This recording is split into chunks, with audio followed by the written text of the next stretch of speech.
আসসালামু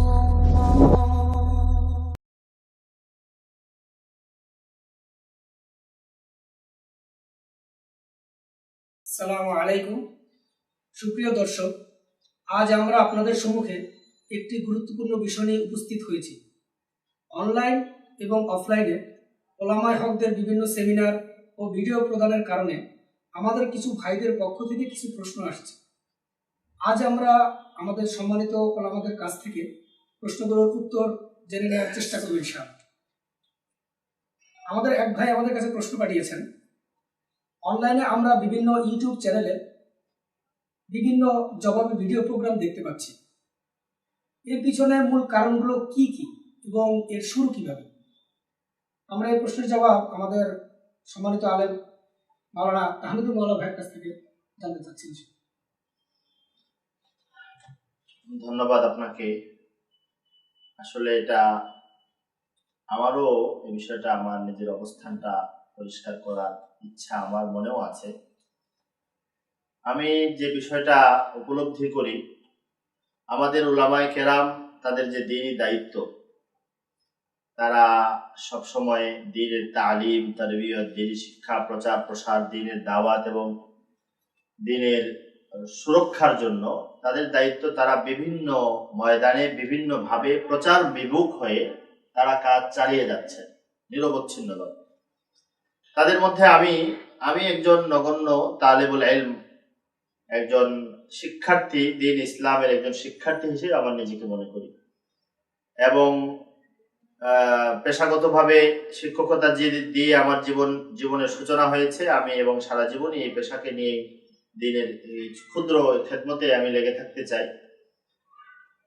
আমার স্বাভাবিকভাবে আমি নিজেকে এই কাজের মধ্যে জড়িয়ে যতটুকু আনন্দ পাই, অন্য কিছুতে আমার কোনো আগ্রহ ছিল না, এখনো নাই, আলহামদুলিল্লাহ।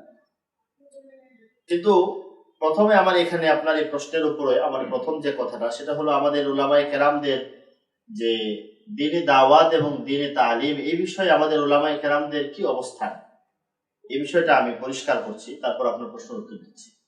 যেমন এই বিষয়ে আমাদের সামনে মাওলানা তকি উসমানী দাওয়াত বারাকাতুহুমের বই আছে, আধুনিক যুগে ইসলাম। আধুনিক যুগে ইসলাম এই বইয়ে মাওলানা তকি উসমানী দাওয়াত বারাকাতুহুম তিনি আমাদের এই প্রকৃত অবস্থানটা তুলে ধরেছেন। আমি পড়ে শোনাচ্ছি আপনাকে। আলহামদুলিল্লাহ, শুরু থেকে আমাদের কর্মপন্থা হচ্ছে আমরা আমাদের সমস্ত মনোযোগ ইতিবাচকভাবে দ্বীনের তালিম ও এর বুনিয়াদী মাসালা উপস্থাপনের ক্ষেত্রে ব্যয় করেছি, যা বর্তমানে উম্মতে মুসলিমার জন্য সবচেয়ে বেশি প্রয়োজনীয়। আমরা প্রাসঙ্গিক ও বিচ্ছিন্ন মতানৈক্যের বিষয়ে উল্লেখই করিনি। আর যদি কোথাও প্রসঙ্গক্রমে উল্লেখ করার প্রয়োজন দেখা দিয়েছে, ইতিবাচকভাবে নিজের মতাদর্শকে স্পষ্ট করে দেয়া হয়েছে মাত্র। দারুল উলুম করাচি থেকে প্রকাশিত মাসিক আল বালাগ সবসময় এই নীতিমালার প্রতি লক্ষ্য রাখা হয়েছে। আল বালাগে পারস্পরিক মতানৈক্যকে উস্কে দেওয়ার মতো কোনো লেখা আমরা এতে কখনো স্থান দেইনি।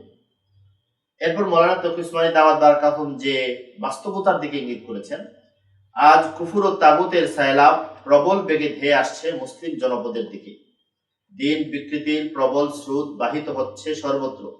বস্তুবাদী মতাদর্শ আমাদের নতুন প্রজন্মকে গ্রাস করে নিচ্ছে। নগ্নতা ও অশ্লীলতার স্রোতে বয়ে চলেছে আমাদের সমাজের রন্ধ্রে রন্ধ্রে। নগ্নতা ও অশ্লীলতার স্রোত বয়ে চলেছে আমাদের সমাজের রন্ধ্রে রন্ধ্রে।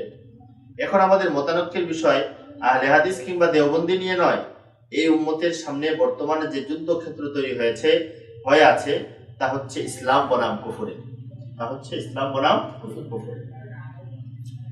সত্য বনাম মিথ্যার, আলো বনাম অন্ধকারের। এখনো যদি আমাদের মধ্যকার এ ধরনের বিচ্ছিন্ন ও প্রাসঙ্গিক বিষয় নিয়ে ফেরকাগত দ্বন্দ্ব সংঘাত দূর না হয়, তাহলে বিশ্বাস করুন, আহলে হাদিস কিংবা দেওবন্দি কেউই আর অবশিষ্ট থাকবে। এটা হলো আমাদের অবস্থান, যে দ্বীনের ক্ষেত্রে মৌলিক বিষয়গুলো নিয়ে দ্বীন রক্ষার, সুরক্ষার চেষ্টা সর্বক্ষেত্র প্রচার বিমুখভাবেই চালিয়ে যাওয়া। কিন্তু এরপরও আমি আমার ব্যক্তিগতভাবে আমার কথা বলছি, আমি কেন এই ময়দানে আসলাম বা এখানে কেন আমি কাজ করতে শুরু করলাম। এবারে প্রথম কথা তো এরকম, আমার কিছু দ্বীনি ভাই যাদের উপর্যুপরি তাগাদা এবং এক পর্যায়ে আমাকে জোর করেই তারা মাঝে মাঝে কখনো কখনো ফাঁকে ফাঁকে, আমার কাজের ফাঁকে ফাঁকে খুব সামান্যই, অল্প কিছু সময়ের জন্য আমার এখানে মিডিয়াতে কিছু সময় দেওয়া হয়, কিন্তু তাদের চাপের পাশাপাশি আমি দুইটা জিনিস উপলব্ধি করেছি। একটা হলো সহিহ দ্বীনের তালিম এবং চর্চা যারা করেন তাদের ব্যাপারে যদি কোনো অপবাদ কেউ আরোপ করে, তাদের বিরুদ্ধে কোনো প্রচার, বিভিন্ন রকমের অপপ্রচার হয়, তাহলে তাদের দায়িত্ব হয়ে পড়ে নিজেদের অবস্থান পরিষ্কার করা।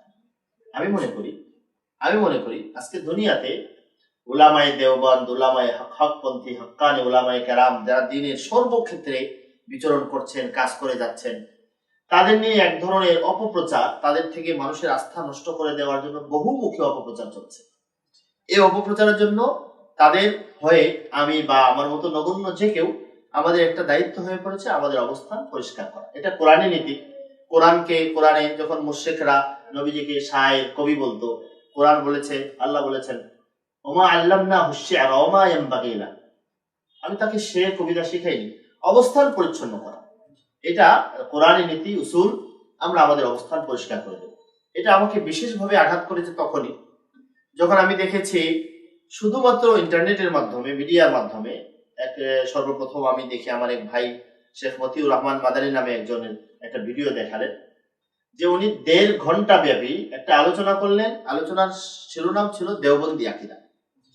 তো আমি জানি, আমি যে ধারায় দ্বীনি ইলম শিখেছি, কোরআন সুন্নাহ, সারা দুনিয়ায় লক্ষ লক্ষ কোটি কোটি আলেম এই ধারায় কোরআন সুন্নাহ শিখেছে। শিখে আমার যতটুকু ধারণা, গবেষণা সব মিলিয়ে পূর্ণ তাওহীদ, কোরআন এবং সুন্নাহর পক্ষে যারা এই দিন নিরলস প্রচেষ্টা চালিয়ে সারা দুনিয়াব্যাপী দ্বীনের প্রচার কাজ করছে, তিনি 1.5 ঘন্টা ব্যাপী শুধু এ কথাগুলোই বলতে চাচ্ছেন, বলার দাবি করেছেন যে এরা হলো মুশরিক, কাফের ইত্যাদি। তখন আমার মনে হলো যে এই বিষয়ে আমাদের অবস্থানটা পরিষ্কার করা আমাদের জিম্মাদারি হয়ে দাঁড়িয়েছে। এজন্য আমি শুধুমাত্র আমাদের অবস্থান পরিষ্কার করব। এতে দুইটা ফায়দা হবে। একটা হলো যারা এই শায়েখদের বা ওই শায়েখের কে সম্মান করে, তার কথার উপর ভরসা করে, তার কথার তাকলিদ করে যারা এগুলো বিশ্বাস করে বিভ্রান্তিতে ছিলেন, তারা আল্লাহ যদি চাহেন তাহলে সত্য কথা পেয়ে হয়তো তারা এই ভুল ধারণা থেকে সরে আসবে। এবং আমি আলহামদুলিল্লাহ, আমার সাথে বিভিন্ন জনের কথা হয়েছে, অনেকেই ভুল ধারণা থেকে সরে আসছেন, এরকম অনেকেই আমি পেয়েছি। দ্বিতীয় আরেকটা বিষয় ফায়দা আমার এখানে, সেটা হলো আমরা দেখছিলাম তাদের এই সমস্ত কথা শুনে কিছু সাধারণ দ্বীনি ভাইরা এরা সংশয়ে পড়ে যাচ্ছিলেন। এবং এদের একটা বিরাট অংশ আছে, কেউ আছে আমাদেরকে জিজ্ঞেস করতো, আমরা জিজ্ঞেস করলে তার উত্তর দিতাম। আবার একটা বিরাট অংশ আছে পৃথিবীর বিভিন্ন দেশে থাকে, এরা জিজ্ঞেসও করতে পারে না বা জিজ্ঞেস করেও না, বা আমাদের সাথে কোনো সম্পর্কও নাই। তখন আমি দেখলাম যে আসলে যারা জিজ্ঞেস করে না, আসে না, তাদের কাছেও তো সত্যটা তুলে ধরা দরকার, বা দূরে দূরে থাকে তাদের কাছেও পৌঁছানো দরকার। তো এইভাবে আমাদের অবস্থান পরিষ্কার করলে তারাও যে সংশয় সন্দেহের মধ্যে পড়ে গেছেন, তারাও এ থেকে উদ্ধার পেয়ে যাবেন, ইনশাল্লাহ আসবে। এই দুইটা ফায়দা এখানে হচ্ছে। দ্বিতীয় আরেকটা বিষয় আমাকে উদ্বুদ্ধ করেছে, সেটা হলো আমি দেখেছি যারা আহলে হাদিস দাবি করেন বা সালাফি দাবি করেন, এরকম শায়েখদের অনেককেই দেখেছি যারা একমুখী অধ্যয়ন, এক ধরনের কিতাব একমুখী অধ্যয়ন করেন, অসম্পূর্ণ অধ্যয়নে অভ্যস্ত। তারা কোনো একটা বিষয়ে 2 দিক থেকে পূর্ণাঙ্গ পড়াশোনা করতে অভ্যস্ত অনেকেই না। আমি এটা দোষ হিসেবে বলছি না, আমার যেটা নজরে পড়েছে। এখন তাদের সামনে তারা আমাদের কাছে আসবেনও না, আমাদের সাথে আলোচনার সুযোগও হয় না। আমরা সবসময় তাদেরকে আহ্বান করি যে আমরা শান্তিপূর্ণভাবে আমরা এই বিষয়ে পরস্পরে আলোচনা করে সমাধান করতে পারি। তো যাই হোক, যা আসবে না, কিন্তু তাদের কাছে আমাদের এই কথাটা পৌঁছানো দরকার। পৌঁছলে, আলোচনা হলে হয়তো তারা তাদের এই যে একমুখী অধ্যয়ন এবং অসম্পূর্ণ পড়াশোনার কারণে যে ভুলের শিকার, তারা এবং তাদেরকে যারা ফলো করে চলে, তারাও কিন্তু এর শিকার। এই দুইটা দল এই বিপদ থেকে বেঁচে আসবে। একটা উদাহরণ আমার কাছে খুব স্পষ্ট। আমরা এই বিগত বছরের কথা আমরা শুনলাম যে একজন বড় কয়েকজন আহলে হাদিস শায়েখদের কথা ওনারা লিখছেন, বা ওনাদের লেখার মধ্যে পাওয়া যাচ্ছে দেওবন্দি উলামায়ে কেরাম নাকি নবী সাল্লাল্লাহু আলাইহি ওয়াসাল্লাম হায়াতুল আম্বিয়ার আকীদার আলোকে নবী করিম সাল্লাল্লাহু আলাইহি ওয়াসাল্লাম মৃত্যু বরণই করেন নাই, মরেনি নাই, এটা বিশ্বাস করে দেওবন্দীদের ব্যাপারে। তো আমি তো অবাক যে দেওবন্দি উলামায়ে কেরাম এই আকীদা বিশ্বাস করেন, আমরা দেওবন্দি উলামায়ে কেরাম আমরা জানি না, এটা কোথায় পেলেন তারা? তো যখন দেখি তাদের বিভিন্ন বইয়ের মধ্যে এই কথাটাই লেখা যে দেওবন্দীরা এই আকীদা বিশ্বাস করে। এরপরে তাদের সাথে আমাদের বসা হলো। বসার পরে আমি যখন 10টা কিতাব থেকে, দেওবন্দি যে কিতাব থেকে স্পষ্ট ভাষায় একথা তুলে দেখালাম যে দেওবন্দিরা বিশ্বাস করে নবী সাল্লাল্লাহু আলাইহি ওয়াসাল্লাম ওয়াফাত হয়েছে, ওয়াফাতের পরে আল্লাহ তাকে বিশেষ হায়াত দান করেছেন, তখন তারা বললেন যে আমরা তো তাহলে তো আমাদের আর আপনাদের মধ্যে এই বিষয়ে কোনো বিপত্তি, তারা মেনে নিলেন। আমার বিশ্বাস যে এরপরে যদি তারা সত্যপন্থী হন, সত্যানুসন্ধানী হন, বা তাদেরকে যারা অনুসরণ করেন তারা যদি সত্যানুসন্ধানী হন, এরপরে কোনোদিন তারা আর দেওবন্দীদের ব্যাপারে এই অপকথা বলতে পারেন না যে দেওবন্দীরা নবী মৃত্যুবরণ করে বিশ্বাস করে, কখনো বলবেন না, আমার বিশ্বাস। কিন্তু এটা আশ্চর্য হই, এর আগে আমি ওনাদের এক শায়েখ, বিশেষ শায়েখের ওনার এক বইয়ে, সম্পাদিত বইয়ে দেখেছি হায়াতুল আম্বিয়া বিষয়ক হাদিসটা, আল আম্বিয়া হিয়া ফি কুবুরিহিম ইউসাল্লুন, এই হাদিসের নিচে লেখা আছে যে হাদিসকে সবাই সহি বলেছেন, সহি না বলার কোনো সুযোগ নাই। এই হাদিসের নিচে লেখা হাদিসটি বিতর্কিত। আমরা যখন বসলাম আলোচনা করলাম তখন ওই শায়েখই বলেন এই হাদিস তো সহি, আমরাও মানি। আমার ধারণা হয়তো ওনার আগে ধারণা ছিল বিতর্কিত, উনি এই মত প্রত্যাহার করে ফিরে এসেছে। আশ্চর্য হলাম, কয়েকদিন পরে এক ভাই আমাকে একটা ভিডিও দেখালেন যে ওই শায়েখ বসে আছেন, তার পাশে আরেকজন শায়েখ ডক্টরেট করেছেন, উনি আবার তার সামনে বসেই এই হাদিসটাকে বিতর্কিত বলছেন। তো কেন এগুলো হচ্ছে আমি জানি না, বাকি আমরা চাই যে ওনাদের যারা একমুখী অধ্যয়ন করে, একমুখী পড়াশোনা করে এই ধরনের বিভ্রান্তির শিকার আছেন যে সকল মাশায়েখ, শায়েখ, ডক্টররা, ওনাদের সাথে আলোচনার সুযোগ বের হয়ে আসুক, ওনারাও ফিরে আসবেন, ওনাদের যারা ফলো করে তারাও ফিরে আসবেন। এই দুইটা মৌলিক অবস্থান, নিজেদের অবস্থান পরিষ্কার করা, আর যারা বিভিন্ন বিভ্রান্তির শিকার, একমুখী অধ্যয়নের কারণে, না জানার কারণে, অসম্পূর্ণ পড়ার কারণে এদেরও যাতে সুযোগ হয়ে যায় নিজেদের ভুল ভাঙানো, এই দুইটা বড় উদ্দেশ্য সামনে রেখে আমার উদ্দেশ্য আমাদের বিষয়গুলো তুলে ধরা, এটা আমার একটা অনলাইনে কিছু সামান্য কাজ করা, এটা আমার একটা বড় উদ্দেশ্য। আল্লাহ যেন এটাকে যথাযথভাবে আমাদের কামিয়াবি দান করেন, এবং আলহামদুলিল্লাহ আমরা কিছু ভালো ফল পাচ্ছি। এবং আমি আপনাদের মাধ্যমে আজকেও আমি আহ্বান জানাচ্ছি, আমাদেরকে ওনারা একবার আহ্বান করেছেন, আমরা ওনাদের মাদ্রাসায় গিয়েছি, ওনাদের অবস্থান যেভাবে যত শর্ত ওনারা করেছেন সব শর্ত রক্ষা করে একেবারে ওনারা বলবেন, জিজ্ঞেস করলে পাওয়া যাবে, আমরা ওনাদের সাথে সৌহার্দ্যপূর্ণ ভাবে আলোচনা করেছি, কাউকে আটকানোর জন্য, ঠেকানোর জন্য এরকম না, ঠিক সৌহার্দ্যপূর্ণ আলোচনা করেছি। আমরা দাওয়াত করেছি বা কথাও এরকম কিছুটা হয়েছিল যে ওনারা পরবর্তীতে আমাদের এখানে আবার আসবেন, আমরাও পূর্ণ নিরাপত্তার সাথে আবার আরো অন্যান্য বিষয় আসলে আমরা আলোচনা করে এগুলোর মীমাংসা করব। এরকম পথ আশা করি সামনে খুলবে, যদি খুলে তাহলে অনেকটা আর সামনে এই কাজ আমাদের এই বিষয়ে অনলাইনে এত জরুরত হতে থাকবে না। যদি ওনারা এগিয়ে আসেন, আমরা ওনাদেরকে এগিয়ে আসার জন্য আপনাদের মাধ্যমে, এই মিডিয়ার মাধ্যমে ওনাদেরকে দাওয়াত করছি। আল্লাহ তাআলা আমাদেরকে তৌফিক দান করেন।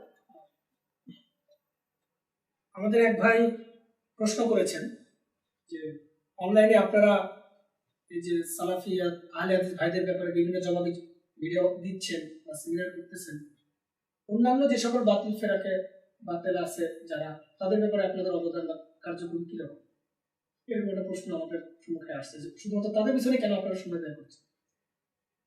আসলে এটা আমাদের ওই ভাইদের বুঝের দুর্বলতা বা জানার স্বল্পতার কারণে, দুর্বলতার কারণে এই কথাটা ঠিক নয় যে আমরা শুধু তাদের আহলে হাদিস বা ওনাদের যারা ইয়া করে তাদের বিরুদ্ধে লেগে আছে, কথাটা কিন্তু একদমই ঠিক নয়।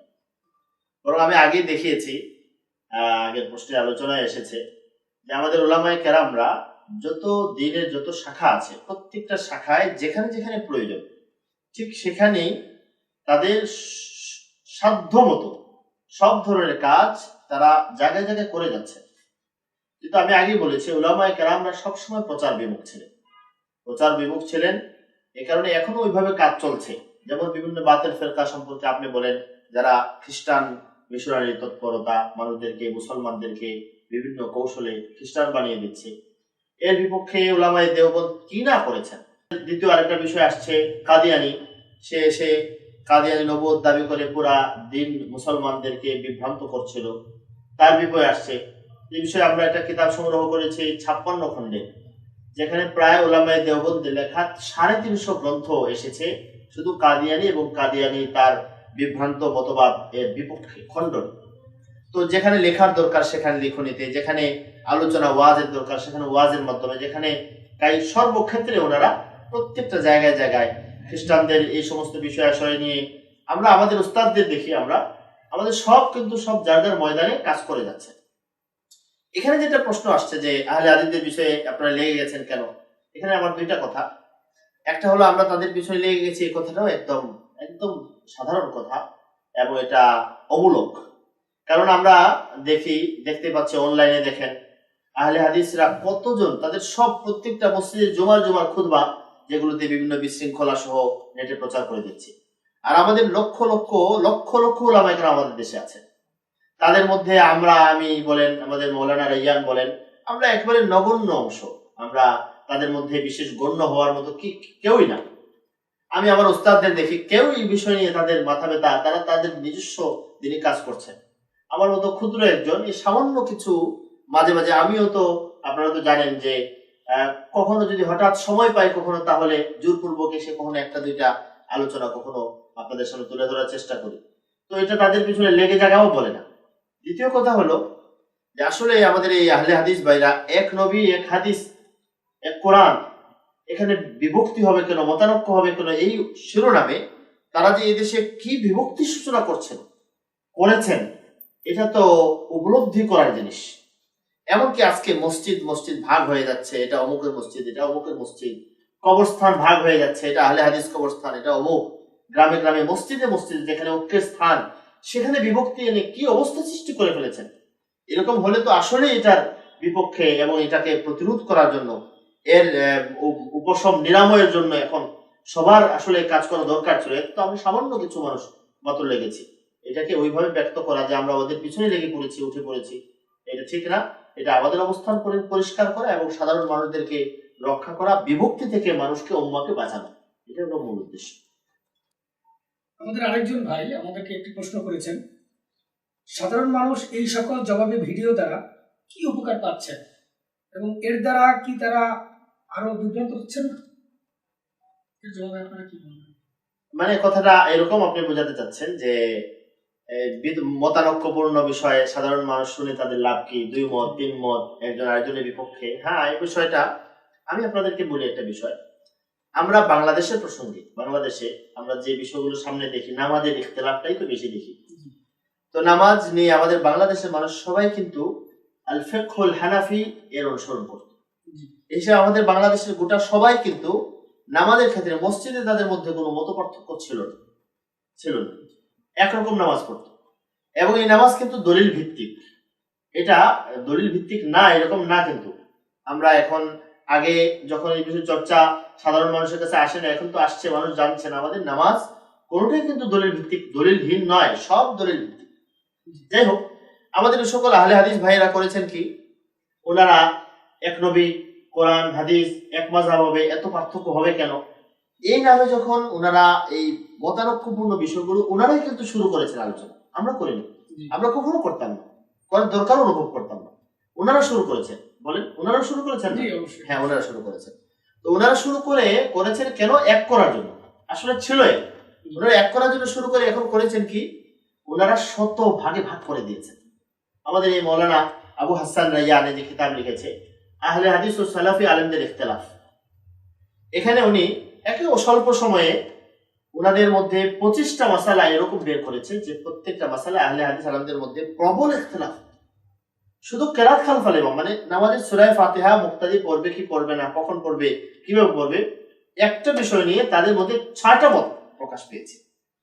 তার মানে এখন যেখানে সবাই একরকম নামাজ পড়তো, এখন তাদের মধ্যে 25 রকম, এই শত, এটা তো যা মৌলানা যে লিখেছে তার সাথে আলোচনা হয়েছে যে ওদের লিখিত বইগুলোর মধ্যে শুধু বাংলাদেশের এবং ওদের লিখিত, আর ওরা মুখে এবং কাজে যা করে, এগুলো যদি আসতো তার সাথে জিজ্ঞেস করে দেখতে পারতেন যে এত পরিমাণে তো শত শত ইখতিলাফ বের হয়ে যেত, শত ভাগে বিভক্ত।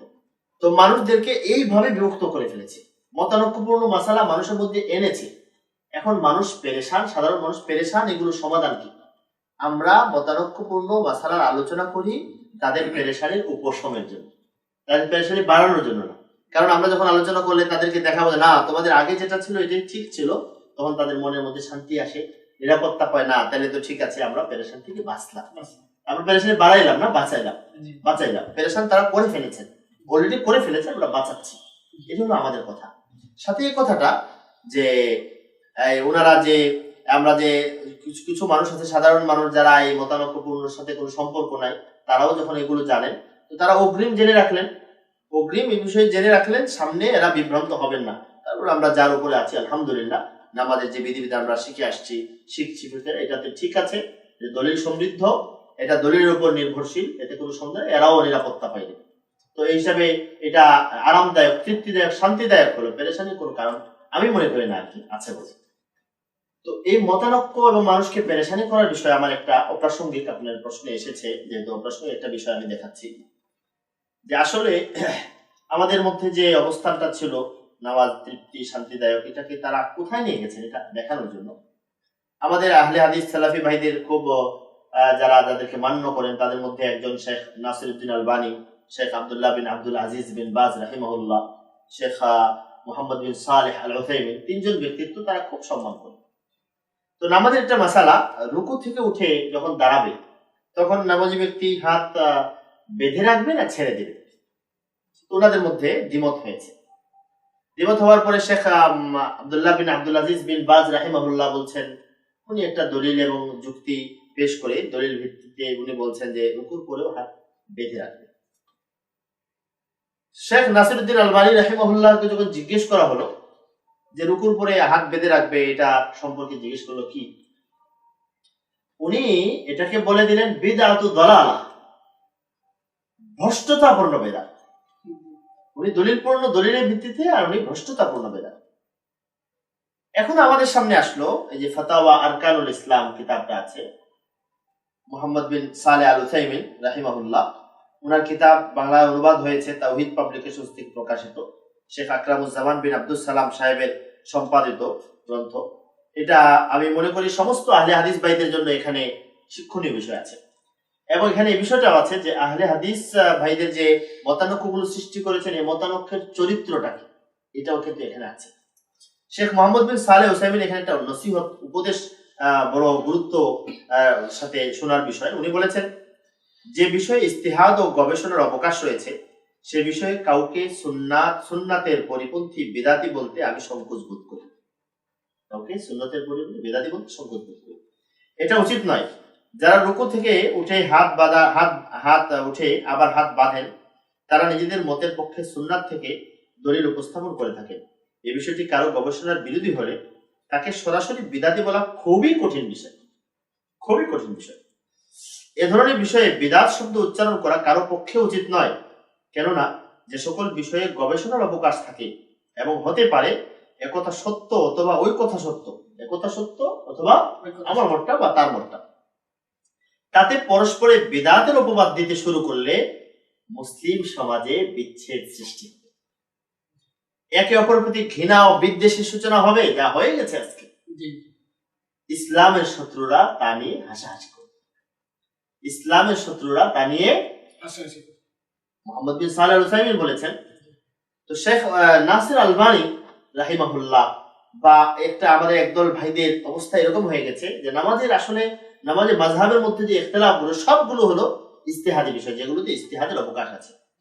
ওনারাও ইজতিহাদ করেন, আহলে হাদিস বলে ইজতিহাদ করেন বলে 25টা মত হয়েছে, কিন্তু ওনারা ইজতিহাদ করে দাবি করেন এটা সুন্নাহ হাদিস, যেন তার ইজতিহাদটা সুন্নাহ হয়ে গেল, অন্যজনকে বিদআতি বলে দেন। তো নিজের ইজতিহাদকে সুন্নাহ দাবি করা মানে হলো নিজেকে কি বলে, নিজের কথাটাকে হাদিস দাবি করা, অন্যজনকে বিদআতি দাবি করা। ইসলামের শত্রুরা তা নিয়ে হাসাহাসি করে। শেখ মোহাম্মদ বিন সালেহ উসাইমিন এটা উপদেশ দিয়েছেন আহলে হাদিস ভাইদের, যদি এই কথাটা যদি অনুধাবন করতেন, বুঝতে পারতেন যে আসলে ইজতিহাদি বিষয়টা কোনটা, ইজতিহাদি বিষয়ে কি আমাদের কি মনোভাব হওয়া উচিত, তাহলে আমার মনে হয় এই মতানৈক্য বা এই সমস্যাটা 90 ভাগ কেটে যেত, 90 ভাগ কেটে যেত। আমি অনুরোধ করব যে শেখ মোহাম্মদ বিন সালেহ আল উসাইমিন, শেখ নাসিরউদ্দিন আলবানীর যে সমস্যাটা নাসিরউদ্দিন আলবানী রাহিমাহুল্লাহর মধ্যে ছিল, দুর্বলতাটা ছিল, উনি চিহ্নিত করে দিয়েছেন, এবং এরকম যাদের মধ্যে পাওয়া যায় এটা চিহ্নিত করে দিয়েছেন। আমরা যদি এটাকে লক্ষ্য করে সামনে চলি, ইনশাআল্লাহ 90 ভাগ সমস্যা কেটে যাবে। আমাদের কাছে আরেকটি প্রশ্ন এসেছে, সেটা হচ্ছে হানাফি মাযহাব ব্যতীত অন্যান্য মাযহাবে বিভিন্ন বিষয় নামাজের, যেমন রাফি দান করা, বুকে হাত বাঁধা, আমিন জোরে বলা, কেরাত খলফাল ইমাম, এই সকল বিষয়ে অন্যান্য মাযহাবের সাথে আমাদের দ্বিমত আছে। সেক্ষেত্রে আমরা অন্যান্য মাযহাবের ব্যাপারে কিছু বলছি না, কিন্তু আহলে হাদিস বা সালাফি ভাইদের ব্যাপারে বিভিন্ন কথাবার্তা আসছে। এর পিছনে মূল কারণটা আসলে কি? তো এই প্রশ্নের জবাব আমরা আমাদের সম্মানিত শায়েখ আবু হাসান রায়হান সাহেবের কাছে জানতে চাচ্ছি। আলহামদুলিল্লাহ ওয়া কাফা ওয়া সালামুন আলা ইবাদিহিল্লাযিনা ইসতাফা, আম্মা বা'দ।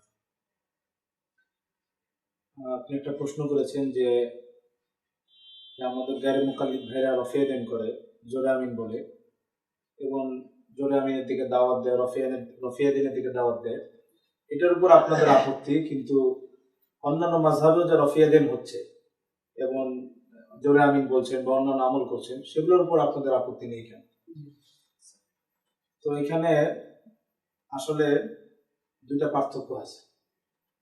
শাফি মাযহাবে যে রফিয়াদান হচ্ছে বা ইমাম শাফি রহমতুল্লাহ আলাইহি যে রফিয়াদান করেছেন এবং তার অনুসারীরা যে রফিয়াদান করছেন আর এটার উপর আমল করছেন, কিন্তু হানাফি মাযহাবে যারা রফিয়াদান করছেন না তাদের নামাজকে বাতিল বলছেন না।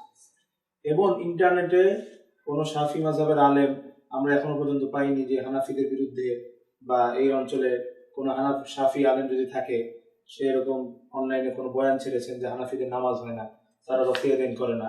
এরকম কোনো কাজ শাফি মাযহাব থেকে হয়নি। এবং শাফি রাহিমাহুল্লাহ করেন নাই, শাফি মাযহাবের কোনো আলেমরাও করছেন না এবং শাফি মাযহাবের কোনো অনুসারীরাও করছেন না। এজন্য শাফি মাযহাবের লোকদের ব্যাপারে আমাদের কোনো আপত্তি নেই। যেমন আমাদের দেশে তাবলিগ জামাতের উসিলায় আরব জাহানের অনেক জামাত এসে থাকে, তারা কিন্তু এখানে এসে রফিয়াদান করে থাকে। তারাও মসজিদগুলোতে রফিয়াদান করে জোরে আমিন বলে, কিন্তু তাদের জোরে আমিন রফিয়াদানের কারণে মসজিদে কোনো পেরেশানি সৃষ্টি হয় না, কারোর মধ্যে কোনো রকম সংশয় সৃষ্টি হয় না। কারণ তারাও ওয়াজ নসিহত করতেছেন, মসজিদে বয়ান করছেন, তারা মৌলিক সুন্নাহর দিকেই তারা দাওয়াত দিচ্ছে। তারা কখনো রফিয়াদান জোরে আমিন এগুলোর দিকে দাওয়াত দিচ্ছেন না। এবং এই অঞ্চলের আলেমরা যে পন্থা অনুসারে নামাজ পড়ছেন এই বিষয়ে তাদের কোনো আপত্তি নেই। এই কারণে শাফি মাযহাবের ইখতিলাফ এবং হানাফি মাযহাবের ইখতিলাফ এটা উম্মতের জন্য কোনো বিভেদের বিষয় না। বিভেদের বিষয় তখনই হয়েছে যখন আমাদের কিছু ভাই যারা নিজেদেরকে আহলে হাদিস বা সালাফি বলে তারা রফিয়াদান নিয়েছেন, এটাকেই একমাত্র সুন্নাহ বলে প্রচার করছেন, এবং যারা রফিয়াদান করছেন না তাদের নামাজকে খেলাফে সুন্নাহ বলছেন। ইখতিলাফ ছিল, বিবাদ ছিল না, হ্যাঁ। বিভেদ ছিল না। মাযহাবে ইখতিলাফ আছে, বিভেদ নাই, ঝগড়া নেই। এবং ইখতিলাফটা মূলত কিন্তু বিভেদ না। ইখতিলাফকে বিভেদের কারণ বানানো, বিভেদের মাধ্যম বানানো, এটা হলো মুসলিম উম্মাহর মধ্যে বিভেদ। যেটা একটু আগে আমরা শেখ মোহাম্মদ বিন সালেহ উসাইমিন রাহিমাহুল্লাহর ফাতওয়ার কানুল ইসলামের ইবারত দেখলাম, এবং তাওহীদ পাবলিকেশন থেকে চেপেছে।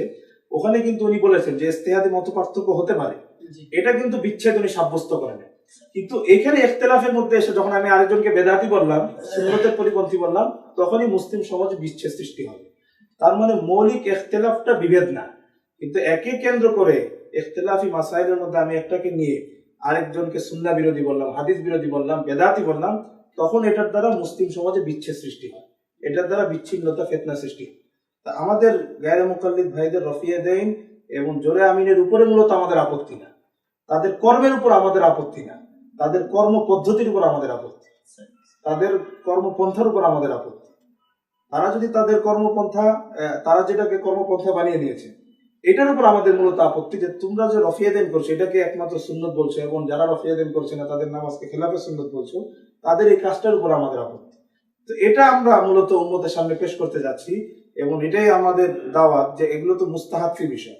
এগুলোর ব্যাপারে এই মাসাইলগুলোতে এমন না যে এখন 1400 বছর পরে রফিয়াদান তর্কে রফা শুরু হয়েছে, বা জোরে আমিন আস্তে আমিন 1400 বছর পরে এসেছে, তা তো না। এই মাসালাগুলো তো সাহাবা যুগেও ছিল, এই মাসালাগুলো তো সাহাবা যুগে ছিল। তারা রাসূল কারীম সাল্লাল্লাহু আলাইহি ওয়াসাল্লামকে দেখেছেন, তারা এই সমস্ত মাসাইলের ক্ষেত্রে তারা কি ভূমিকা পালন করেছে। ইতিহাসে কোনো এরকম প্রমাণ পাওয়া যায় না যে তারা এই সমস্ত মাসাইলকে নিয়ে বিবাদ বিসংবাদ করেছে, তারা পাওয়া যায়। তা আমাদের আফসোস হলো তারা তাদের বইগুলোতে লিখছেন অমুকে রফিয়াদান করেছেন, তমুকে রফিয়াদান করছেন, এগুলো নিচ্ছে, তাদের রফিয়াদানটা নিচ্ছে, কিন্তু তারা যে এই আদর্শ লালন করেছেন যে তর্কে রফাকে বাতিল বলেন নাই, তাদের নামাজকে খেলাফে সুন্নত বলেন, এই আদর্শ কেন তারা গ্রহণ করছেন? এই আদর্শ তারা গ্রহণ করছেন। এবং আমি যে কথাটা বললাম এই বিষয়টা শুধু আমারই কথা না, ওনারা যাদেরকে শ্রদ্ধা করেন তারাও এই কথা বলে গেছেন, এবং তারাও বলছেন যে চার মাযহাবের ইখতিলাফ থেকে তোমরা শিক্ষা গ্রহণ করো, চার ইমামের ইখতিলাফ থেকে তোমরা শিক্ষা গ্রহণ করো, যে ওনাদের মধ্যে ইখতিলাফ ছিল কিন্তু ওনারা তো কখনো একজন আরেকজনের পিছনে পড়েন, তোমরা এটা শিখো।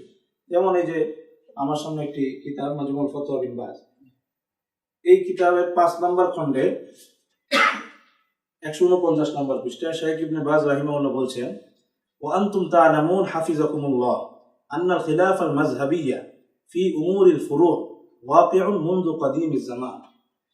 আল্লাহ আপনাদেরকে হেফাজত করুক। আপনারা অবগত আছেন যে দিনের বিভিন্ন ফুরুই মাসাইলে, শাখাগত মাসাইলে মাযহাবের যে মতপার্থক্য দেখা যাচ্ছে, এটা ওয়াকিউন মুনযু কাদিমিজ জামান। এটা আবু হানিফা, শাফি বা চার মাযহাব এসে শুরু করে নাই, এটা আগের থেকে চলে আসছে, সাহাবা যুগ থেকে চলে আসছে। তারা তো বলে দেয় মাযহাব নতুন, তাদের জন্য এবারে তো শিক্ষা রয়েছে যেটা আগের থেকে চলে আসছে। তারপরে দেখেন কি বলছেন উনি, ওয়ালাম ইউআদ্দি যালিকা ইলাল বাগদা ওয়াত তাশাহুনি ওয়াশ শিকাক। এই মতপার্থক্য মুসলিম উম্মার মধ্যে কোনো প্রকার হিংসা, বিদ্বেষ এবং ফাটল সৃষ্টি করেনি। এটা মুসলিম উম্মার মধ্যে কোনো প্রকার বিভেদ সৃষ্টি করেনি। তারপর উনি বলছেন, وقد وجد الخلاف الفقهي بين الأئمة الأربعة ابتداء بالإمام أبي حنيفة رحمه الله والإمام مالك رحمه الله ثم الإمام الشافعي رحمه الله ثم الإمام أحمد بن حنبل رحمه الله। চার ইমামের মধ্যে ইমাম আবু হানিফা, ইমাম মালিক, ইমাম শাফি, ইমাম আহমদ ইবনে হাম্বল, ওনাদের মধ্যে ফিকহি অনেক মতপার্থক্য তাদের মধ্যে হয়েছে, কিন্তু ওয়ালাম ইয়াহদুস বাইনাহুম রাগমা যালিকা শাইউন মিনান নাফরাতি ওয়াল ফিতনা। কিন্তু এই মতপার্থক্যের কারণে কখনো তো তাদের মধ্যে হিংসা, বিদ্বেষ এবং ফিতনা তাদের মধ্যে তৈরি হয়নি। বাল কানু রাগমা ইখতিলাফিন ফিন নাজরি ওয়াল ইজতিহাদ ইখওয়াতান মুতাহাব্বিন ইসনি কুল্লু ওয়াহিদিন মিনহুম আলা আখার। তারা অনেক বিষয়ে তাদের মধ্যে ইজতিহাদি মতপার্থক্য হয়েছে, কিন্তু তা সত্ত্বেও তারা ভাই ভাই হয়েছে, একে অপরকে মহব্বত করতেন, একে অপরের প্রশংসা করতেন। তারপর উনি দাওয়াত দিচ্ছেন পুরা মুসলিম উম্মতকে, এবং যারা যে সমস্ত আলেমরা এই সমস্ত মাসাইলকে বিবাদের কারণ বানায় তাদেরকে বলছেন, ওয়াহাদা হুয়াল্লাযী ইয়াজিবু আন ইয়াসুদা বাইনাল উলামা ওয়া ইন ইখতালাফাত আরাহুম ফি মাসাইল ফুরু। উলামাদের এই কাজটাই করা উচিত, উলামাদের মধ্যে চার ইমামের এই সিফতটাই আসা উচিত যে তাদের মধ্যে ফুরুই মাসাইলের মত পার্থক্য থাকবে, কিন্তু তারা এগুলোকে বিবাদ বিসংবাদের মাধ্যম বানাবে। এখন আমাদের সালাফি আহলে হাদিস ভাইদের প্রতি আমাদের আপত্তি এখানে যে তারা এই যে চার ইমামের মধ্যে ইখতিলাফ হয়েছে, তারা তো এটাকে বিবাদের কারণ বানাননি। তারা কেন এই মাসাইল গুলাকে বিবাদের কারণ বানাচ্ছে? তারা এগুলোকে কেন ঝগড়া বিবাদের কারণ বানাচ্ছে? এই ঝগড়া বিবাদের, এই সমস্ত মাসাইল তো ঝগড়া বিবাদের বিষয় ছিল না। এটাকে যখন তারা ঝগড়া বিবাদ, ফিতনা ফাসাদের বিষয় বানিয়েছে, একে অপরকে সুন্নাহ বেদাতি বানানো শুরু করছেন, এটা হলো মূল আপত্তির জায়গা, এবং আমরা তাদের মূল এই জিনিসটার উপর তাদের উপর আমাদের আপত্তি। এবং পরবর্তীতে পরের পৃষ্ঠায় শাইখ ইবনে বাজ রাহিমাহুল্লাহ বলছেন, ওয়া আতবাউ শাইখ মুহাম্মদ ইবনে আব্দুল ওয়াহাব রাহিমাহুল্লাহ কুল্লুহুম মিনাল হানাবিলা। শাইখ মুহাম্মদ ইবনে আব্দুল ওয়াহাব নাজদীর অনুসারী সবাই হানবলী মাযহাবের। ওয়া ইয়াতারিফুনা বিফাদলিল আইম্মাতিল আরবা। তারা চার ইমামকে অত্যন্ত মর্যাদা দিয়ে থাকে। ওয়া ইয়াতাবিরুনা আতবাউল মাযাহিবিল আরবা ইখওয়াতান লাহুম ফিল্লাহ। এবং চার মাযহাবের অনুসারীদেরকে নিজেদের দ্বীনি ভাই মনে করে থাকে। সবাই চার মাযহাবের মধ্যে ইখতিলাফ ছিল, কিন্তু সবাই সবাইকে ভাই মনে করতেন, কেউ কারো আমলের উপর আপত্তি করতেন না, কেউ কারো আমলকে সুন্নাহ বিরোধী বেদাত বলতেন না। এই জন্য ইখতিলাফ ছিল কিন্তু ঐক্য ছিল, মত পার্থক্য ছিল, মতভেদ ছিল কিন্তু বিভেদ ছিল না। আমাদের ওই ভাইরা এসে এগুলোকে যখন বিবাদের কারণ বানালেন, তখন এগুলোর কারণে মুসলিম সমাজে বিচ্ছেদ সৃষ্টি হয়েছিল। এটা শাইখ হুসাইনুল রাহিমাহুল্লাহ বললেন। আমরা তাদের প্রতি আমাদের এটাই আমাদের আপত্তিটা এখানেই যে শাফি মাযহাবে যে রফিয়েদেন হচ্ছে, তারা তো হানাফি মাযহাবের নামাজকে খেলাফে সুন্নাত বলে লিফলেট দিচ্ছেন না, চ্যালেঞ্জবাজি করছেন না, মসজিদগুলোতে হাঙ্গামা করছেন না। কিন্তু আপনারা তো রফিয়েদেন জোলা মিনে মসজিদগুলোতে হাঙ্গামা করছেন, সমাজকে বিভক্ত করছেন। এই জন্য আমরা তাদের এই কাজের উপর আপত্তি করছি। মসজিদ হাঙ্গামা করছে, মসজিদ আলাদা করা হচ্ছে, আলাদা করা হচ্ছে, মানে এবং কোন দুই ভাগে বিভক্ত করে দেওয়া কোন মসজিদ এটা লেখা নাই যে শাফি মসজিদ, হানাফি মসজিদ, বহু ভাগে বিভক্ত। শাফি মসজিদ বা হানাফি মসজিদ কোন জায়গায় লেখা নেই, কিন্তু আহলে হাদিস মসজিদ লেখা হয়ে গেছে। আহলে হাদিস জামে মসজিদ বিভিন্ন জায়গায় লেখা থাকে। এটা এক নম্বর জিনিস। আর দুই নাম্বার আরেকটা বিষয় যে আমাদের ওই সালাফি ভাইদের মানে তারা এই যে কাজটা করছেন, এটাও আমি মনে করি তারা নেক নিয়তের কারণেই করছেন, কিন্তু না বুঝার কারণে করছেন। তারা মনে করছেন যে এত মত থাকলে এটা উম্মতের, মনে করছেন যে তারা এটা উম্মার ঐক্যের পরিপন্থী, কিন্তু আসলে এটা তো মতভেদটা শরীয়ত স্বীকৃত মতভেদ, সুতরাং এটা উম্মতের মধ্যে কোনো বিভেদী সৃষ্টির বিষয় না। এই জন্য তারা নেক নিয়তে আমি মনে করি তারা চাচ্ছেন এই সমস্ত কাজ করে রফিয়েদেন এবং আমিন ইত্যাদিকে তারা চাচ্ছেন উম্মতকে এক প্ল্যাটফর্মের মধ্যে নিয়ে আসার জন্য, এক মতের উপরে একভাবে নিয়ে আসবে, তাহলে তাদের মধ্যে আর কোনো ইখতিলাফ থাকবে না। কিন্তু আমাদের কথা হলো এই ইখতিলাফ শরীয়ত অনুমোদিত, এটা বিভেদের কারণই না, একে নিরসন করার কোনো দরকার নেই। এবং তারা যে এটাকে নিরসন করার চেষ্টা করছেন, এটা যে কখনো সম্ভব না, এটাও কিন্তু তারা যাদেরকে শ্রদ্ধা করে তারাই বলে গেছে। যেমন শাইখ উসাইমিন রাহিমাহুল্লাহর একটা কিতাব, শাইখ উসাইমিন রাহিমাহুল্লাহর একটা কিতাব আস-সাহওয়াতুল ইসলামিয়া, এই কিতাবের মধ্যে 127 নম্বর পৃষ্ঠায় ওনাকে প্রশ্ন করা হয়েছিল, লিমাদা লা তুহাক্কিকু মাসাইল আল খিলাফ লিয়াতাবায়্যানা তাদ-দাইয়া ওয়াজহু আস-সাওয়াব ফিহা ওয়া যালিকা লিজামঈ কালিমাতিল উম্মাহ, যে আপনারা কেন ইখতিলাফি মাসাইলগুলো যেগুলোর মধ্যে মতপার্থক্য রয়েছে এগুলো নিয়ে তাহকিক গবেষণা করেন না, যাতে সহি মতটা স্পষ্ট হয়ে যায় এবং এর দ্বারা মুসলিম উম্মাহ এক হয়ে যায়, তাদের মধ্যে আর কোনো বিভেদ থাকবে না। তো উনি বড় অনেক লম্বা জবাব দিয়েছেন, আমি শুধু একটা অংশ দেখাই। উনি বলছেন, হাত্তা ওয়াইন হাক্কাকনা মাসাইল আল খিলাফ ফা ইন্নাহু সায়াকুল খিলাফ, আরে আমরা যতই ইখতিলাফি মাসাইলে তাহকিক গবেষণা করি যে কোনটা ঠিক, এটা ঠিক এটা ঠিক, যতই আমি অধিক বিশুদ্ধ মত নির্বাচনের চেষ্টা করি ফা ইন্নাহু সায়াকুল খিলাফ, এরপরও ইখতিলাফ হয়ে যাবে। এইসব মাসাইলে তো ইখতিলাফ এই কারণে হয়েছে। ইমাম আবু হানিফা শাফির মধ্যে তো ইখতিলাফ এই কারণে হয়েছে। আবু হানিফা বলছেন তরকে রফাটা রাজে, ইমাম শাফির কাছে মনে হচ্ছে যে রফিয়া দিন করাটা রাজে। এবং এটার বাস্তব প্রমাণে যে আমার বইয়ের মধ্যে যারা তাওহীদুল মাযাহিব এক মতের দিকে উম্মতকে আনতে যাচ্ছেন, তারাই তাদের মধ্যে এই যে ইখতিলাফ হয়ে গেছে, এটাই বড় প্রমাণ যে এটা একটা অনর্থক প্রচেষ্টা। এই জন্য শাইখ উসাইমিন এরপরেই বলছেন, ওয়া আম্মা নাজমা নাস আলা কওলিন ওয়াহিদ ফাযাহির আন্না হাদা আমরুন মুতাআজ্জির ওয়া লা ইউমকিন, সুতরাং মানুষকে একমতের উপর নিয়ে আসা এটা একটা স্পষ্ট কথা, আন্না হাদা আমরুন মুতাআজ্জির এটা একটা অসম্ভব বিষয়, ওয়া লা ইউমকিন এটা কখনোই সম্ভব হবে না। তো এখন তাহলে বোঝা গেল যে এই ইখতিলাফটা মিটানোর কোনো উপায় নেই, এটা কখনো মিটবে না। এটা যারা মিটাতে যাবে তাদের মধ্যেই অনেক ধরনের ইখতিলাফ সৃষ্টি হয়ে গেছে। একটা বই সামনে এসেছে, আরো তাদের মধ্যে আরো অনেক ইখতিলাফ আছে। তো এখন প্রশ্ন হলো, তাহলে উম্মত কি করবে? উম্মত সেটাই করবে যেটা সাহাবা যুগে হয়েছে। সাহাবা যুগে রফিয়াদিন ছিল, তর্কে রফা ছিল, কিন্তু যে অঞ্চলে যে সুন্নাহর উপর আমল হচ্ছিল সেখানে সেই সুন্নাহর উপরে আমল হয়েছে, সেখানে কেউ এসে অন্য সুন্নাহ প্রচার করেনি, সেখানে এসে অন্য কোনো মত প্রচার করেনি, ওটাকে বাতিল বলেনি। এটাই ঐক্যের পন্থা, যেটা শাইখুল ইসলাম ইবনে তাইমিয়া রাহিমাহুল্লাহ উনি ওনার কিতাব, ওনার বিভিন্ন ওনার বাণীর সংকলন হয়েছে এই কিতাবের মধ্যে, রিসালাতুল ফাওয়াইদুল মুসলিমিন। এখন আমি যেটা পড়বো এটা রয়েছে ওনার ফাতাওয়াল কুবরার 1 নম্বর খণ্ডের 140 নম্বর পৃষ্ঠা। উনি অনেকগুলো মিসাল দিয়েছেন যে রফিয়াদিন করা, ইমামের পিছনে সূরা ফাতিহা পড়া, তারপরে একামত একবার না দুইবার, এই সবগুলো বিষয় আনার পর উনি বলছেন, ফাহাদিল উমুর ওয়া ইন কানা আহাদুহুমা আরজাহ মিনাল আখার, এই বিষয়গুলো রফিয়াদিন, তর্কে রফা, কেরাত পড়া না পড়া, এই সবগুলো বিষয় ওয়া ইন কানা আহাদুহা আরজাহ মিনাল আখার, যদিও একটা মত অন্য মতের থেকে তুলনামূলক দলিলের বিচারে শক্তিশালী হতে পারে, ফামান ফাআলাল মারজুহ ফাকাদ ফাআলা জায়েজা, কিন্তু কেউ যদি দলিলের দিক থেকে কম শক্তিশালী মতের উপর আমল করে, ফাকাদ ফাআলা জায়েজা, সেও তো একটা বৈধ কাজ করছে, সে তো কোনো নাজায়েজ কাজ করছে না।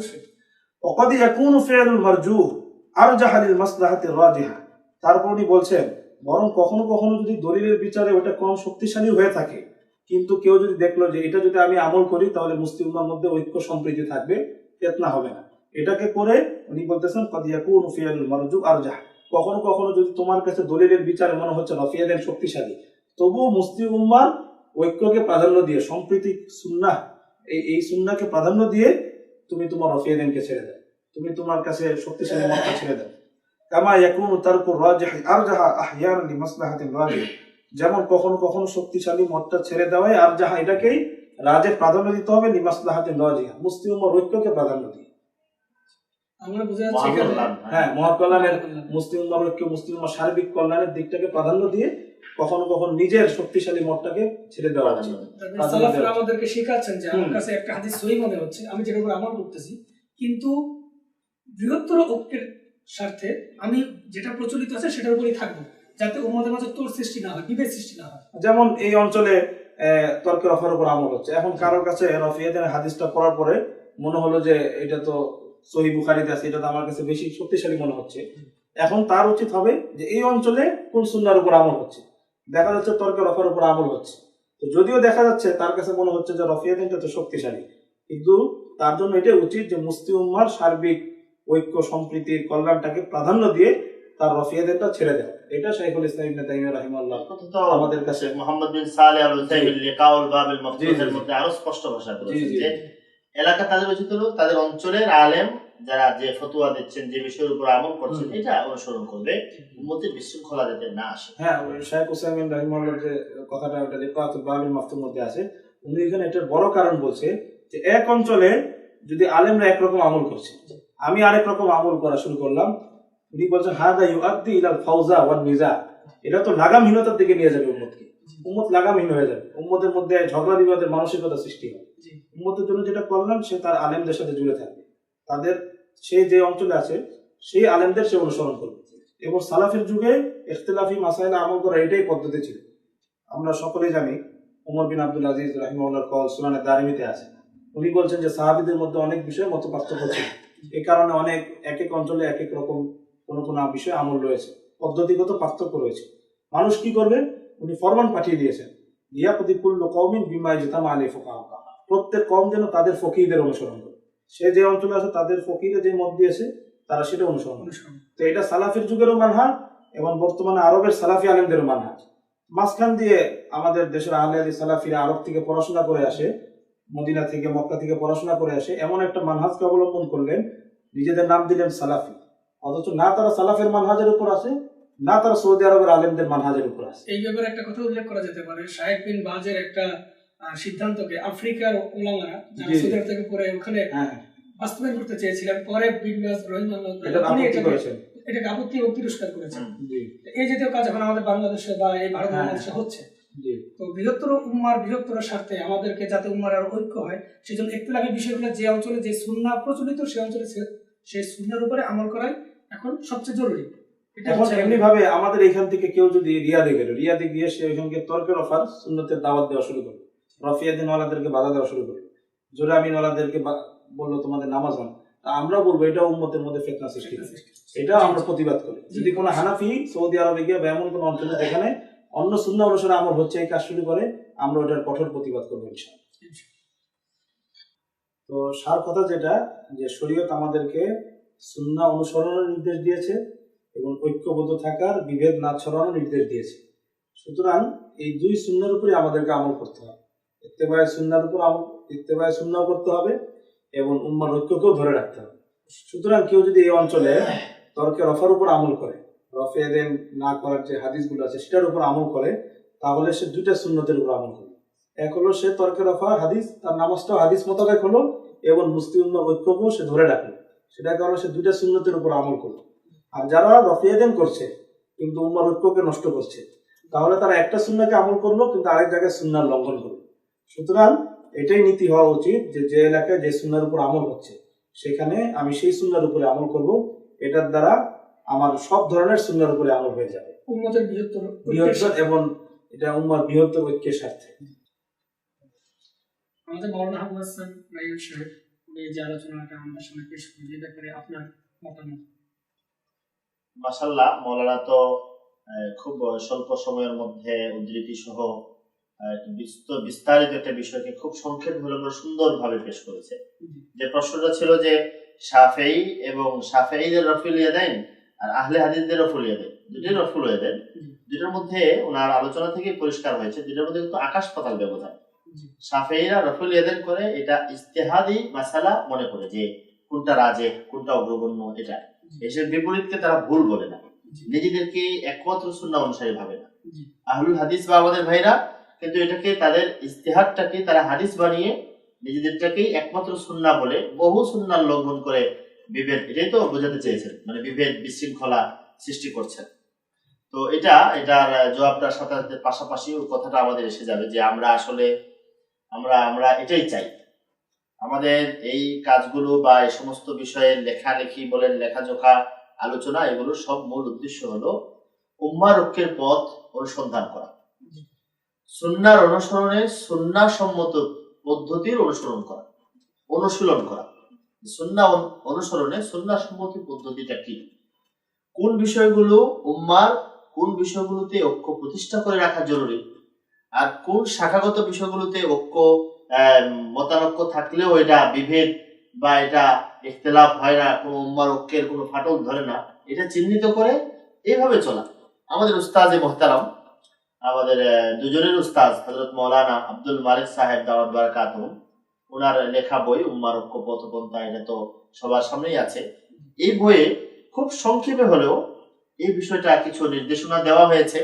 আমি অনুরোধ করব যারা আমাদের এই উদ্দেশ্য সম্পর্কে জানতে চান তারা এই বইটা পাঠ পড়বেন এবং এই পদ্ধতিটা অনুশীলন করার চেষ্টা করবেন যে আসলে যদি আমার মনে হয় আহলে হাদিস ভাইরাও যদি এটা গভীর মনোযোগের সাথে পড়েন, আর কোনো অস্পষ্টতা থাকলে আমাদের সাথে বসেন, এখানে বিষয়ে কোনো আপত্তি থাকলে আমাদের সাথে বসেন।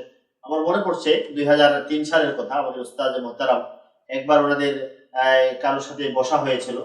বসার সময় ওনারা এই উম্মার ঐক্য মত ইখতিলাফ গুলো কিভাবে নিরসন হবে এই বিষয়ের উপর একটা প্রবন্ধ লিখেছিলেন, আমাদের পক্ষ থেকে লেখা হয়েছিল। এই প্রবন্ধ ওনাদেরকে পাঠ করে শোনানো হয়েছিল যে আপনারা এর মধ্যে কোন দ্বিমত থাকলে আপনারা তুলে ধরবেন। তো এটা পাঠ করা হয়েছে, ওনারা সামান্য কিছু আপত্তি ছাড়া বিশেষ কোনো আপত্তি করেননি। এই ধরনের এই বিষয়গুলো আশা করি ওনারা পড়েন, পরে যদি কোনো আপত্তির বিষয় থাকে আমাদের সাথে বসতে পারেন, এই বিষয় নিয়ে আমরা যে কোনো সময় যে কোনো জায়গায় আমাদের সাথে আলোচনা করতে পারি, করে বসে এরপরে একটা উম্মার সম্প্রীতির পথ খুঁজে বের করলে আমাদের আশা করি এই বিভেদ বিচ্ছিন্নতা এটার একটা নিরসন ঘটবে। তখন আমরা দাওয়ার ইসলামিক দাওয়াতের বিভিন্ন আরো অনেক সাইড আছে, ওগুলোতে আমরা কাজ করার সুযোগ পাবো। এটা আমরা মনে করি যে আমাদের উদ্দেশ্য, আমরা নিজেদের মধ্যে ইয়া করার উদ্দেশ্য আমাদের আলহামদুলিল্লাহ ভিতরে একদম নেই। ওনারা কি বলতে চাই? জি, ওই আমি বলতে চাচ্ছিলাম এই বইটা যেমন আহলে হাদিস ভাইদেরও পড়া উচিত, গায়রে মুকাল্লিদ বন্ধুদেরও পড়া উচিত। আমি মনে করি এটা হানাফি মাযহাবের লোকদেরও খুব বেশি পড়া উচিত। হানাফি মাযহাবের লোকদেরও এই কিতাব বারবার পড়া উচিত, এবং আমরাও চেষ্টা করছি যে এটা সবার হাতে যেন পৌঁছে যায়। আমি সালাফি আলেমদের শুকরিয়া আদায় করছি যে তারা আমাকে তাদের একটি ইফতার মাহফিলে অংশগ্রহণ করার সুযোগ দিয়েছিলেন রমজানে। সেখানে আমি তাদের প্রায় সকলের হাতে, তাদেরকে আমি চিনি, এই বইটা পৌঁছে দেওয়ার চেষ্টা করছি। আমি তাদের প্রতি অনুরোধ করবো তারা যেন এই বইটা একবার খুব চিন্তা ভাবনা এবং গভীর মনোযোগ সহকারে অধ্যয়ন করেন, এটা আমার তাদের প্রতি আমার অনুরোধ থাকে। প্রথমে আপনি যে একটা বিষয় বলেছিলেন যে কোনো কোনো ভাই এটাকে কাদা ছোড়াছুড়ির পর্যায়ে নিয়ে গেছেন, যে আপনারা একরকম বলছেন তারা আরেক রকম বলছেন। আসলেও এই জিনিসটা আমরাও চাই না উম্মতের সামনে এরকম দুই পক্ষের মত পার্থক্য সামনে আসুক, এটা আমরা চাই না, এটা আমাদের মানহাজের মধ্যেই পড়ে না। হুজুর যেটা বললেন, যেটা আসলে যখন আমাদের উপরে এই আক্রমণটা আসছে তখন আমাদের আত্মরক্ষার জন্য, আমাদের অবস্থানটা পরিষ্কার করার জন্য এই বিষয়টা জরুরি হয়ে পড়েছে। মানে আমরাও চাই না যে মুখতালাফি বিষয়গুলোকে এভাবে উম্মতের সামনে নিয়ে আসা। আমরা কিছুদিন আগে হায়াতুন নবীর বিষয়ে যে সালাফি আলেমদের সাথে বসেছিলাম, যখন আমরা চলে আসবো তখন আমি ওখানে একজন তাদের সবচেয়ে একজন বড় শায়েখ ছিলেন, তাকে আমি বিষয়টা বলেছিলাম যে আপনি শেখ মোহাম্মদ বিন সালেহ ওসাইমিন রাহিমাহুল্লাহর হুকমে তারিকুস সালাহ কিতাবটার অনুবাদ করেছেন, আপনিও তাকে শ্রদ্ধা করেন, আমিও তাকে শ্রদ্ধা করি। শেখ মোহাম্মদ বিন সালেহ ওসাইমিন রাহিমাহুল্লাহ এরকম বলেছেন, কোন একটা সমাজে উলামায়ে কেরামের যদি কোনো ভুল হয়, সেটা আরেকজন আলেমের দৃষ্টিগোচর হয়, তাহলে সেই ভুলটা আলেমদেরকেই জানানো উচিত, সেটা আওয়ামের সামনে সেই ভুলগুলোর চর্চা না করা উচিত। তিনি বলছেন এটার দ্বারা দুইটা ক্ষতি হয়। একটা ক্ষতি হলো, প্রথমে আলেমদের প্রতি মানুষের শ্রদ্ধা নষ্ট হবে, আস্থা নষ্ট হবে। এবং এটাও বলছেন যে সমালোচিতদের প্রতি আস্থা যেমন নষ্ট হয়, অনুরূপ ভাবে সমালোচনাকারীদের প্রতি আস্থা নষ্ট হয়। এটা এক নম্বর উম্মতের জন্য অনেক বড় ক্ষতি, যেটা তকি উসমানী সাহেব বলেছেন যে আহলে হাদিস দেওবন্দি তখন আর কেউই আর অবশিষ্ট থাকবে না। আর দুই নম্বর সবচেয়ে বড় যেটা ক্ষতি হবে, যে আলেমরা হলো কোরআন সুন্নাহর ধারক বাহক। তো আলেমদের প্রতি যখন আস্থা নষ্ট হবে, এরপরে কোরআন সুন্নাহর ব্যাপারে তাদের আস্থা নষ্ট হয়ে যাবে। তো আমরাও এটা চাই না যে এই সমস্ত মুখতালাফি বিষয়গুলোকে উম্মতের সামনে নিয়ে আসা। তা আমি তখন এই কথাটা যখন তাকে জানিয়েছিলাম, তখন পাশে যে দুইজন বসেছিলেন তারা আমার এই কথাকে সমর্থন করেছেন যে আমাদের নিজেদের ভিতরের ইখতিলাফগুলোকে এভাবেই নিজেদের মধ্যেই সমাধান করা উচিত। তা আমি এখন সালাফি আলেমদেরকে দাওয়াত দিব যে এই সমস্ত ইখতিলাফি বিষয়ে যদি আমাদের কোনো ভুল হয়েও থাকে, যদি আমাদের কোনো আসলে কোনো সমস্যা থাকে, আসেন আমরা ঘরোয়া আলোচনা করব, আমাদের ভুল যদি প্রমাণিত হয়ে যায় আমরা রুজু করে নিব, কোনো সমস্যা নেই।